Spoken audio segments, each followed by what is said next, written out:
Le travail en gainage abdominal, en plus de ses applications pratiques au quotidien ou en entraînement physique, nous permettra de maintenir ou de corriger un déséquilibre en termes de mobilité, de souplesse, de force et de stabilité.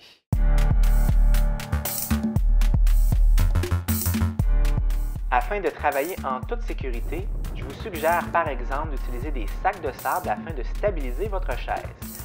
Vous pouvez tout aussi bien simplement l'appuyer contre un mur. Pour cet exercice, on va utiliser quelques pièces de matériel. Donc, selon la grosseur, soit de la serviette, d'un petit ballon ou d'un gros ballon, ça va changer le travail au niveau de l'intérieur des cuisses, au niveau des muscles adducteurs, mais aussi au niveau du muscle transverse. Dans cette position, on va soit mettre les pieds sur une chaise ou bien ne pas mettre les pieds sur une chaise en gardant les genoux à 90 degrés et les pieds décollés du sol et d'un support. Ça va bien évidemment augmenter légèrement le niveau de difficulté.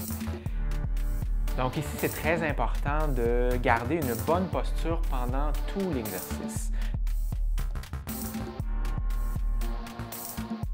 Je vous dirais de surélever légèrement le haut du corps, de bien allonger la nuque pour la dégager, de contracter les muscles omoplates, donc les pointes s'en vont vers le centre du corps pour ouvrir la posture, bien évidemment de pousser votre nombril vers la colonne et d'expirer en même temps que vous contractez avec les intérieurs de cuisse le ballon, le petit, le gros ballon ou la serviette pour bien ressentir le travail au niveau du muscle transverse en plus de l'intérieur des cuisses. Donc, si vous avez bien maîtrisé le mouvement numéro 1, vous pouvez passer à l'exercice numéro 2. En supposant que vous maîtrisez bien l'exercice numéro 1, vous pouvez passer maintenant à la deuxième étape. Débutez d'abord avec la version à genoux, question de bien maîtriser le mouvement du bras. Lorsque ça c'est fait, vous pouvez maintenant passer à la version un peu plus difficile, c'est-à-dire sur les pieds. Veillez à, lorsque vous montez le bras, bien contracter le muscle transverse, donc à pousser encore une fois le nombril vers votre colonne, à garder une posture bien droite, bien allongée, avec une nuque dégagée. Enfin, lorsque ça se passe bien, vous pouvez maintenant passer à l'étape où vous levez un bras et une jambe opposée en même temps.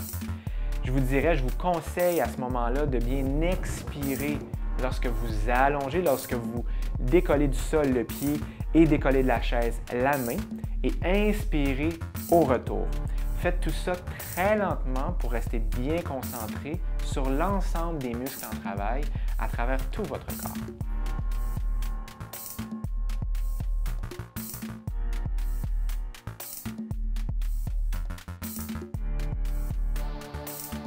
Vous avez aimé cette chronique de bouge? Je vous invite dès maintenant à vous abonner à la chaîne. Sachez également que du contenu supplémentaire gratuit vous est offert à ces liens. Ne me reste plus qu'à vous souhaiter une très agréable journée active.